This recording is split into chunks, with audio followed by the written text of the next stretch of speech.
If you cannot convince them, make them confused adalah kalimat dari Harry Truman, Presiden Amerika pengganti Roosevelt dalam Perang Dingin atau Cold War strategi yang terjemahan bebasnya adalah kalau kalian tidak bisa meyakinkan mereka, buat mereka bingung. Ini adalah taktik perang informasi atau media informational warfare atau bahasa sekarang buzzer. Bedanya buzzer di lokalan, di Wakanda, hanyalah manusia murahan, pencinta rupiah, tidak ada jiwa kebangsaan dan tidak punya jiwa nasionalisme, yang ada hanya taat sama rupiah dan taat sama yang bayar. Kalau bayaran cocok, apapun informasi dibolak-balik demi tuannya yang bayar, bukan demi bangsa, apalagi demi kejayaan negara. Sebelum kita perang ke pembantaian warga sipil Palestina yang dihantam Israel, kita mengingatkan akan strategi perang dalam penaklukan sebuah wilayah. Strategi ini dipakai banyak negara, tidak terkecuali Israel. Ada 5 hal yang merupakan SOP, Standard Operational Procedure, yang perlu dilakukan untuk menaklukkan sebuah wilayah.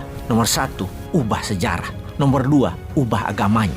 Nomor 3, ciptakan ketergantungan ekonominya. Nomor 4, buatlah selalu kacau, political instability. Nomor 5, kendali atas media. Dalam merubah sejarah, Palestina misalnya, Israel itu bisa membawa ke dalil 5.000 tahun yang lalu dari zaman janji Allah kepada Bani Israel atas ucapan Nabi Musa, sehingga wilayah Palestina adalah haknya Israel. Kaum pendidikan atau scholar dari dulu meragukan dalil ini. Bahkan 200 tahun yang lalu gereja-gereja Nasrani menentang dalil Israel ini. Bahkan tulisan Injil asli cetakan sebelum tahun 1905 mengatakan tanah suci itu tanah Palestina. Dan Yesus itu adalah dari tanah Palestina, bukan Israel. Namun kaum Zionis masuk ke dalam dan mengubah Injil. Itulah strategi mengubah catatan sejarah, di mana diubahannya 200 tahun yang lalu itu ke depannya bisa jadi acuan kebenaran. Kemudian menciptakan aliran-aliran pada agama di sebuah wilayah atau negara, dibesar-besarkan dan diadu-adu satu dengan yang lainnya, biar fokus mereka hanya ke agama. Dengan macam-macam aliran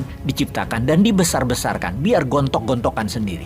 Kemudian menciptakan ketergantungan ekonomi seperti pembunuhan kebutuhan air, pangan, bahan bakar, listrik, dan lain sebagainya. Jadi nggak heran kalau Israel kendalikan hal tersebut di Palestina, di Gaza, dan tepi barat. Juga Tiongkok mengendalikan listrik dengan membangun power plant, infrastruktur jalanan, bendungan, bandara.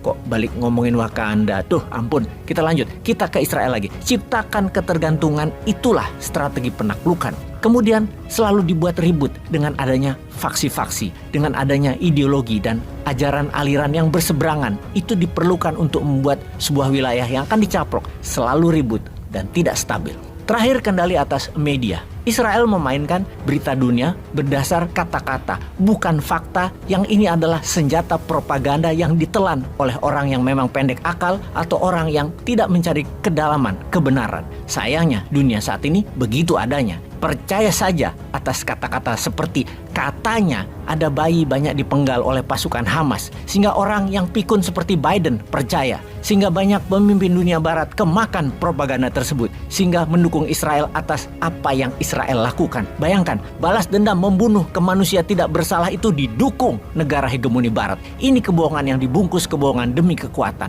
Seperti video terlampir. كيف إسرائيل بتصنع الكذب؟ هذا الرجل أمامكم اسمه ديفيد بن صهيون، مستوطن متطرف وأكيد في جيش الاحتلال الإسرائيلي، بيناشد علنا بمحو كل القرى العربية وقتل كل إنسان فلسطيني. هو أول من روج لكذبة حماس تقطع رؤوس الأطفال. كذبة نشرتها أهم الصحف. And you're saying 40 babies, dead babies. 40 babies at least. كررها حتى رؤساء الدول. I never really thought that I would see have confirmed pictures of terrorists beheading children. بدون ما يكون في عندها أي أساس. كيف بدأت القصة؟ ديفيد استضافته هاي الصحفية الألمعية، الشاهد اللي ما شافش حاجة، راسلة الشرق الأوسط، صحيفة الاندبندنت البريطانية محترمة، نقلت أكبر كذبة بلا مصدر. بدي أجرب أتصل عليها الآن. I'm looking to speak with Beltrou. Is this Beltrou herself? I'm Muna Hawa, a Palestinian journalist and activist. I want to inform you that I'm recording this call for publication. Did you witness any of the alleged incident where Hamas beheaded the children? Are you aware that what you did has been used to legitimize and led to the killing of more children in Gaza? I'm really sorry. I caught women. I'm really sorry. Why? I need an answer. Hello? سكرت الخطأ.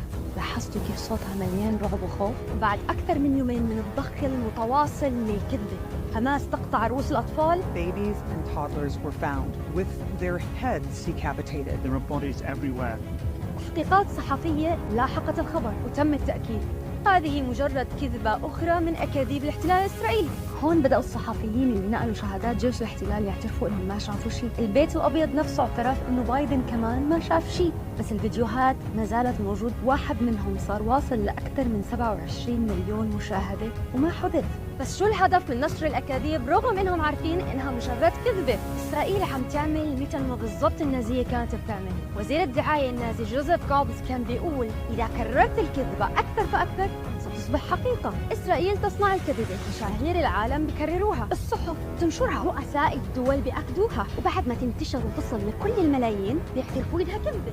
Kembali seperti kalimat di awal oleh Harry Truman, kalau tidak bisa meyakinkan, buat bingung. Itu yang dilakukan Israel. Karena dunia tidak bisa diyakinkan oleh Israel, ya dunia dibuat bingung. Tapi kita mah santuy, kita nggak bingung. Hati dan pikiran kita tetap tahu bahwa perang di Wakanda saat ini adalah ego dua manusia yang ingin selalu berkuasa dan hanya dirinya serta kelompoknya lah yang pantas mengelola bangsa ini walau hutang menumpuk, walau ekonomi nggak tumbuh. Tapi tetap tenang, ada buzzer. Ya loh, kok ke Wakanda lagi ya? Harusnya Israel kita ngomongin. Peace.